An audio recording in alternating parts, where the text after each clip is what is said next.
Welcome to the Ostomy and IBD live show, another episode being broadcasted here tonight.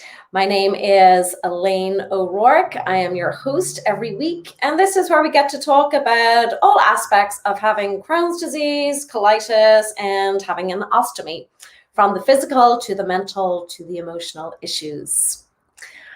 This week, we are getting on the topic of how to release stress. So learning some stress release tips. I'm going to talk about breathing and how that is such an amazing tool and other relaxation techniques. I myself have had my ostomy, my ileostomy, now for 15 years due to Crohn's disease. So I am familiar with all of the different stresses that are involved, but also how stress can sometimes be a little bit sneaky. So we're going to talk about that a little bit also.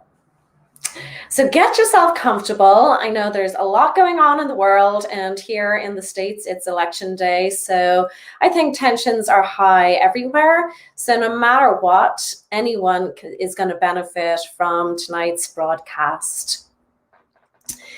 So firstly, let's get into what exactly stress can be and how it might be disguised.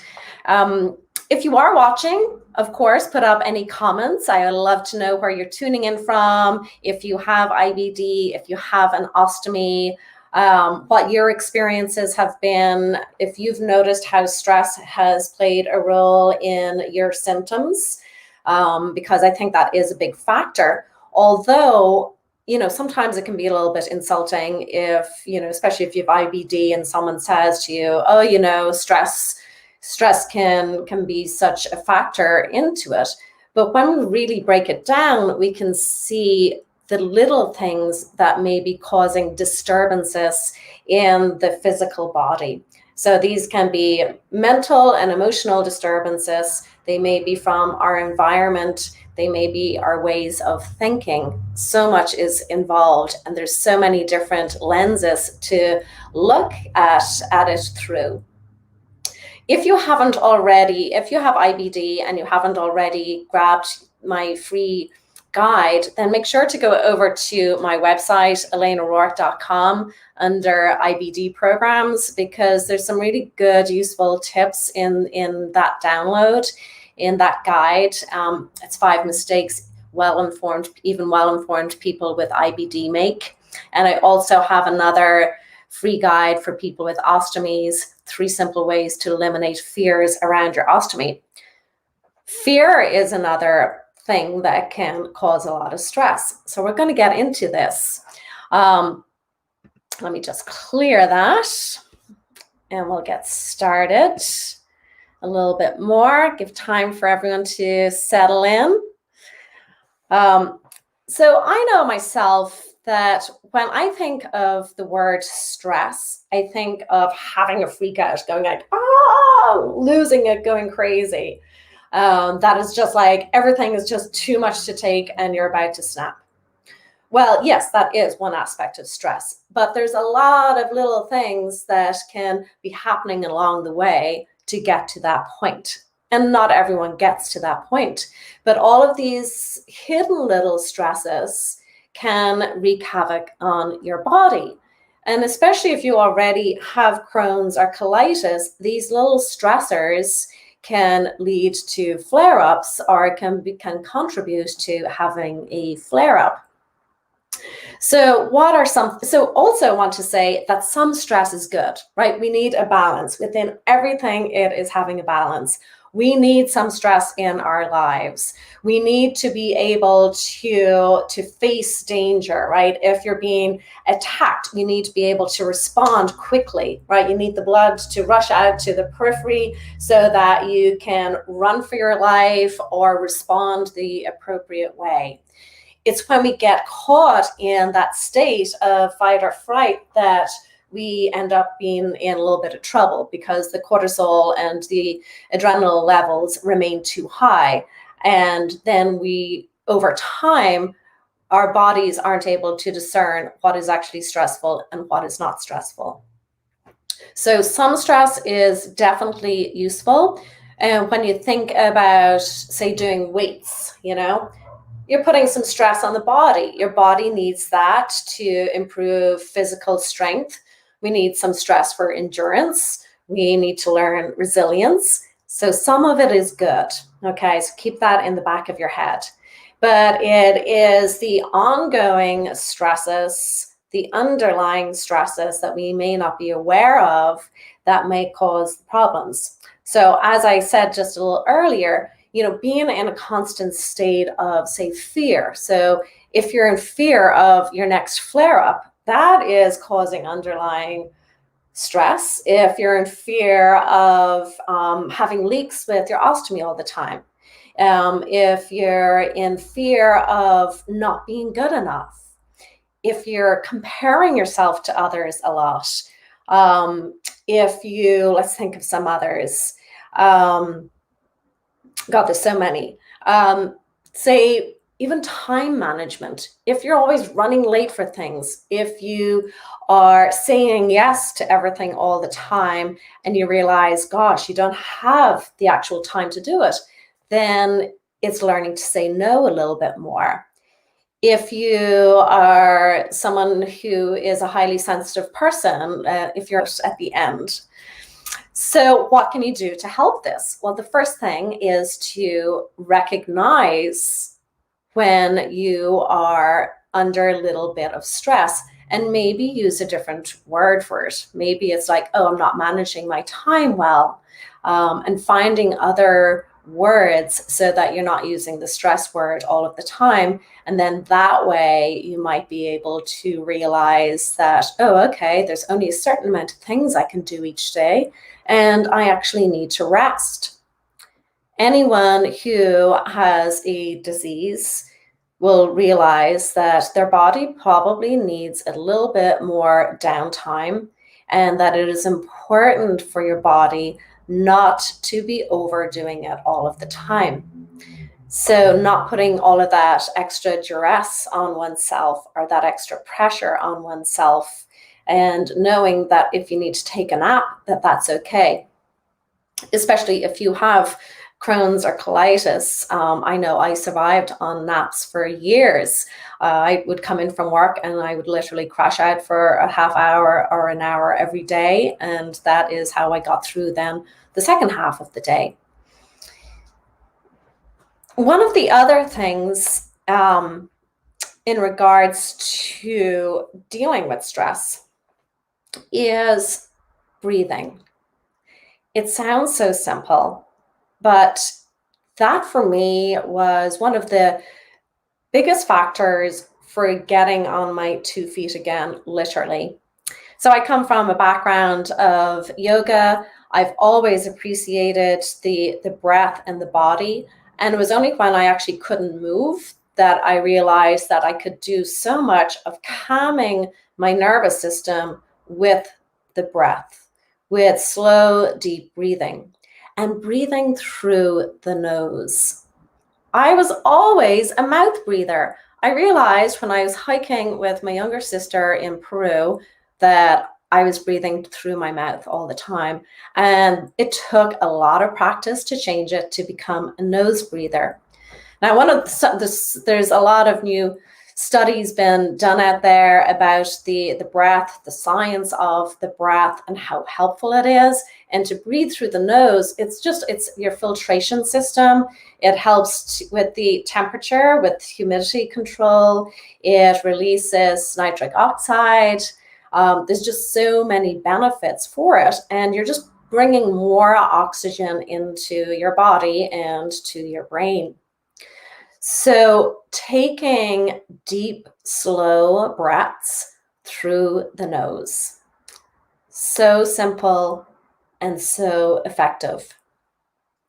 When I was in hospital after my surgeries, I was so out of it on all of the different drugs that I could barely even see straight. And I remember asking them to reduce, this was after my first surgery when I got my ileostomy on a temporary basis. And my mom was over from Ireland for that surgery. And I remember one of the days I could barely even see straight. I couldn't get out of bed. That was not even on the charts. But then I started to really focus on my breath. I got them to reduce some of the medications because it was just making me dizzy. And by focusing on the breath, I was able to get up out of bed. I was able to get on my feet and to begin to regain my strength. So, and I've always given credit to the breathing as the most important part of my yoga practice, because I wasn't able to do much with my actual physical body, but the breath helped to calm the mind, helped to calm the body, and in turn bring strength into myself, and it just feels good. So I thought tonight we would just do a couple of things together so that we could feel the breath. And I'm going to teach another technique as well. I've taught it before, but this is going to be specifically about breathing. If you have any questions or comments, or if you have any insight that you have experienced about stress or with breathing, then please post it up in the comments section. I will also say that I love Wim Hof. His name is like a buzzword these days, but he makes a lot of the more esoteric breathing stuff a lot more accessible. He breaks it down, really simplifies it, and he's been doing a ton of research and science behind the breath, and also cold water therapy, like swimming in the freezing sea and doing ice baths as a way to boost the system. And so many things that we thought we didn't have control over, we actually do have control over, even our immune systems, which is really important in the times that we're living in at the moment. There is another author called James Nestor, who I've listened to him a couple of different shows. I know there was one podcast that Joe Rogan did with him, and he has a book called Breath. And again, this is not from a yoga perspective, but more from an everyday perspective. So I feel like this work is a little bit more understandable for if you're not into the whole yoga sciences, that this information is a lot more understandable through the eyes of Wim Hof, or this book by James Nestor, which I think is also available as an audiobook. I'm just going to check in the comments, see who's here, who's up tonight.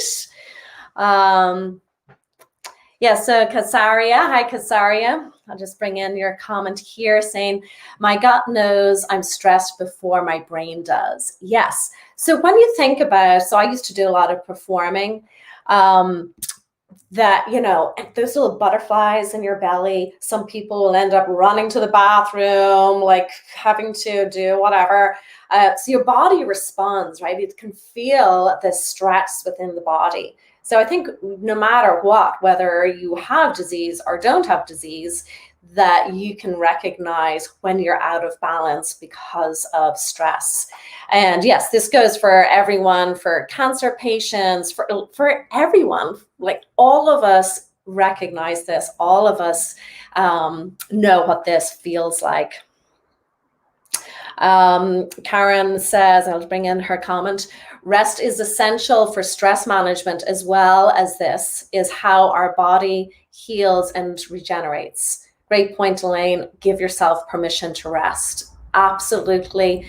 It is so essential. We all run around so much and don't realize that we are running on empty, and that's how we end up getting sick. So rest and restore, take time off. I know that we're all watching things on devices, and I'm on one right now, but it's also really healthy to switch off from social media and all of the distractions that are out there, and to take time to really check in. Breath is also, Karen says, breath is a great way to connect with the mind and the body. And I'm going to guide us through a little breathing here so that you can feel that yourself. Michael Bourne, oh, a nice comment. Hi, Michael, saying, keep up the great work. Thank you. And yes, I will keep on smiling. And Anita is asking the breath book. So James Nestor, I think his book is just called Breath. You can look that up, or I can send information afterwards also. Okay, so let's get relaxed, right? If you want to, lie down on the couch, put your feet up, sitting down on the floor. Just get yourself comfortable. Closing your eyes so that you can really just be in this experience. Closing the eyes and noticing whether you're sitting or whether you're lying. Notice the surface. Notice your physical body, where it is connecting in with whether it's the couch, a chair, whether you're lying in bed, whether you're sitting on the floor. And just feeling that physical connection, your physical body connecting to a physical structure, and in turn connecting to the energy of the earth. This is really grounding. So if you're up in your head, if you're thinking a lot,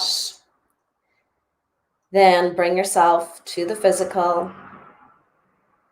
You can even, maybe you're outside, even just visualizing yourself outside in a field or on the beach and connecting to the earth. Now, keeping the mouth relaxed, the teeth a little bit parted also helps the jaw to relax. The tongue can rest on the lower palate. And softening the face. Just allowing your eyes to draw back into your sockets. And relaxing the forehead and out through the temples. And just noticing how you're feeling.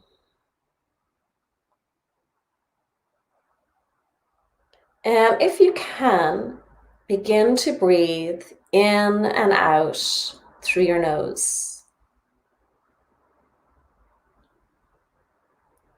Keeping the mouth relaxed. If you are just discovering that you usually breathe through your mouth, then you just had an aha moment. If it is too difficult to breathe through your nose, then breathe through your mouth for now. It's like everything, it's a practice. As we inhale, the diaphragm is lowering, which is giving the ability for the lungs to really fill up. So visualizing your lungs like balloons, filling up, and it's a multi-dimensional experience. So with the in-breath, you're going to feel a little pressure as the belly pushes out, the rib cage expands out in all directions, filling up into the chest and into the back. And then as you exhale, the diaphragm muscle lifts up, pushing the air out, the belly draws back, and a little sense of softening inward. So focusing just on the breath and on the movement that is creating within your body.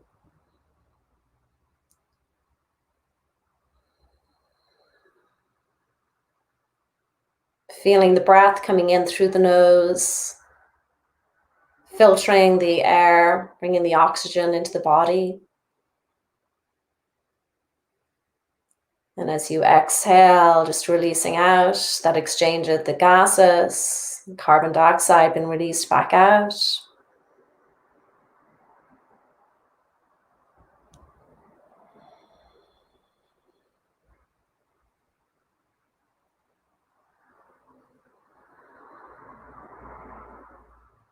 Enjoying just this moment of being in the breath. Bringing your mind back to the breath to the sensations in the body as a way to train the mind and to be able to concentrate, in turn leading to mindfulness and meditation. Again, just noticing your physical body. Perhaps there's some other areas that you can relax. From years of having Crohn's disease, I still have to remind myself to relax my butt muscles. Scanning through your body all the way down to your feet, relaxing the toes.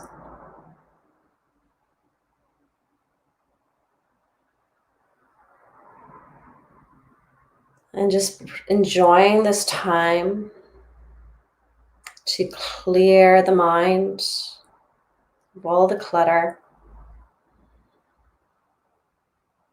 and to enjoy the breath. For the next few breaths, taking the time just to visualize your entire body completely healthy and vibrant. Personally, I like to connect in with white light or golden sparkly light and visualizing that bouncing throughout my body.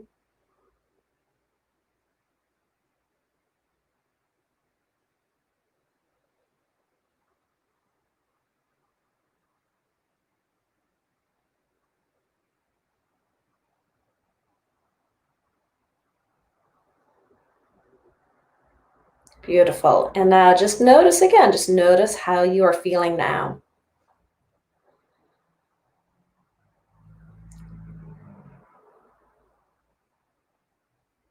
I know I'm feeling super relaxed. It feels really good just to connect. I often do this, even though I'm being really mindful, but I often just really focus on my breath while I'm driving as an exercise. I'm also paying attention to what is going on, but I find it just is really helpful and calm while I'm out and about, and just be able to enjoy that quietness and that focus, that time to focus.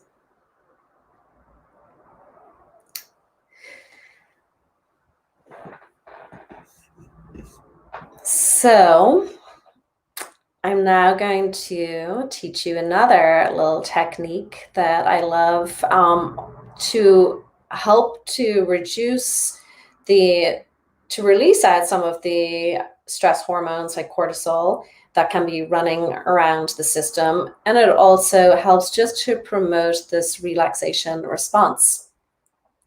I probably should have done this the other way around, in fact, but if you want to, you can open your eyes again so that you can follow along with me.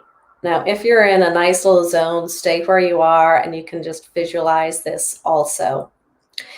This is a technique called emotional freedom technique, which I did in episode 1, but we're going to do this specifically for the breath and for relaxation.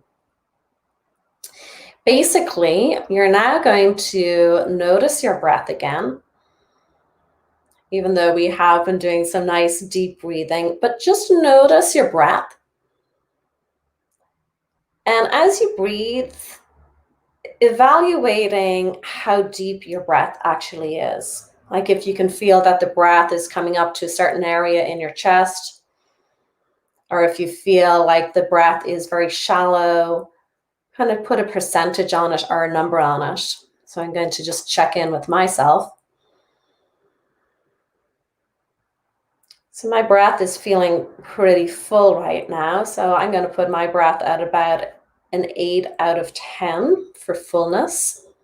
So take a few deep breaths just to notice yourself. And if you can, put a number on it or a percentage in volume. Noticing if there's any restrictions within your breath right now. Or even if you're feeling any stress from the day, just notice what that is, if you're feeling it anywhere in your body.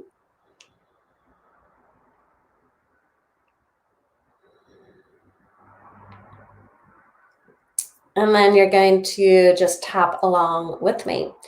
So I will call out the tapping points. This is at the side of the hand. So we're actually just tapping on different acupressure points within the body. So just tapping on the points in itself is most beneficial. So you can come to the side of the hand and you couldn't just put in whatever your number is. Even though my breath feels a little bit tight, change the words as you need to. I completely accept and relax into my body right now. Keep tapping on the side of the hand. Even though my breath feels a little bit constricted, there is space for it to be a little bit fuller and deeper, but I completely accept myself and my breath right now. Even though I can feel a little stress in my body and my breath is a little bit constricted. If your breath is constricted a lot, then just say that instead. But I completely accept myself and my breath and where I am right now. And you're just going to tap to the inner eyebrow.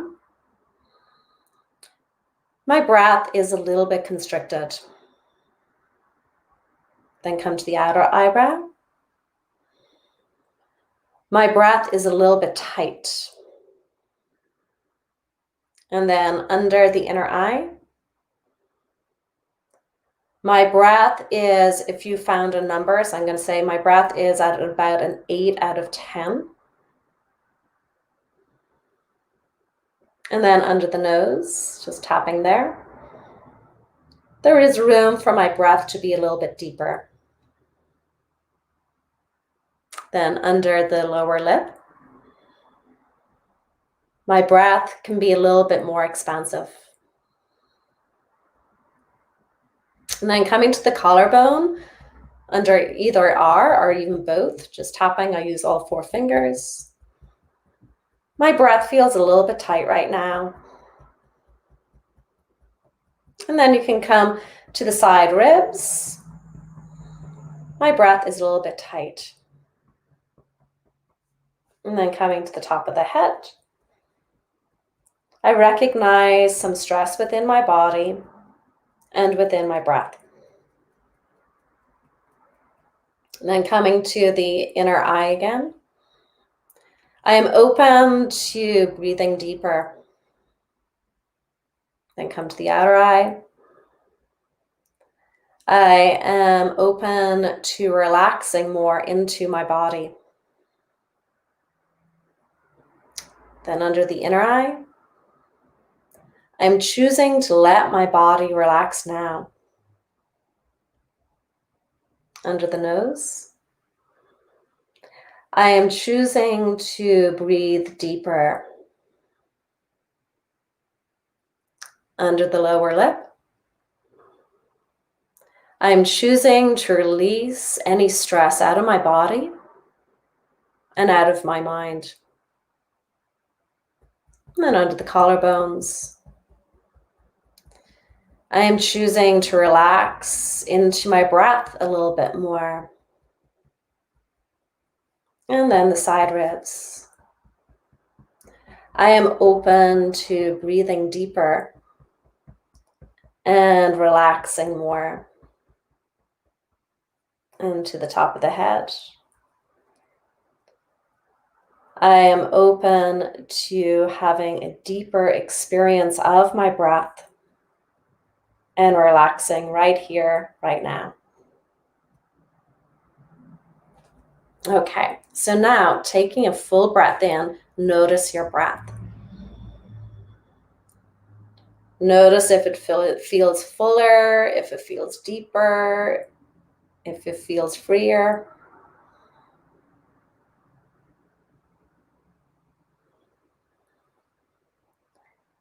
I can feel that my breath, so beforehand it felt pretty full, like a 9 out of 10. Now it feels like it is twice as deep. It feels like I am breathing way outside of my lungs and way outside of my rib cage. So if you have any experience of whether your breath now feels deeper, or maybe it doesn't, maybe sometimes you need a few more rounds of tapping. Also just notice just in your own self if you feel more relaxed, and feel free to put up any comments there. So that's a technique that I use a lot throughout my programs and with clients, privately with my clients as well. And it's really super, super effective. So Anita says her breath feels deeper and fresher. Yeah, I feel like actually a lot more energized compared to when I was leading us through the guided relaxation with the breath. I felt like super relaxed, but a little sleepy. Whereas right now I feel a little bit more energized also. Casaria says her breath feels deeper and more expansive all around. Yeah, so this is such a great technique. So this is EFT, emotional freedom technique. It's amazing. Breathing is amazing. Recognizing, and I have a whole in my IBD program, and when I work with IBD clients, I focus a lot on what the different, breaking down the different stressors, and also being able to replace them with other ways of looking at reframing, really is the word, reframing different situations and how we are dealing with things in our lives, and in turn, how to deal with the symptoms within our guts. So if you have any more comments, put them up there. So yes, this is, Anita says, she does this at night if she can't sleep. This is super. This works for so many things. You can tap on anything, and the brilliant thing about tapping is there are no negative side effects. You only will feel better, or you might just get more insight into a situation. So I hope that was helpful to you. If you could do me a favor, if you are on YouTube and you're a subscriber, please subscribe to my YouTube channel. It's Elaine O'Rourke Yoga Ostomy IBD. You can follow me on Instagram, Elaine O'Rourke Yoga, and on Facebook, my Facebook page is Ostomy and IBD Life. If you want to grab your free guide for IBD, it's this one here, 5 Mistakes Even Well-Informed People with IBD Make. And for those with an ostomy, you can grab your free guide on my website. Also, 3 ways to eliminate fears about your ostomy. And if you are struggling, do get in touch with me. I can set up a phone call with you really easily, so that we can get you on the right track and into being really vibrant and healthy within your life. So I'm just going to check to see if there's any more comments that we have today. I think that's it. Thank you, everyone, for all your comments. Let's see, there's another, I'm going to bring in another comment here from Michael Bourne saying, I've found Breath by Beliza, I'm pronouncing that completely wrong, Vranrik to be an excellent resource. Yeah, there's a lot of great books out there. There's a lot of great podcasts also that you can listen to, that you can watch and become more informed. And again, this is something that I delve much deeper into in my programs.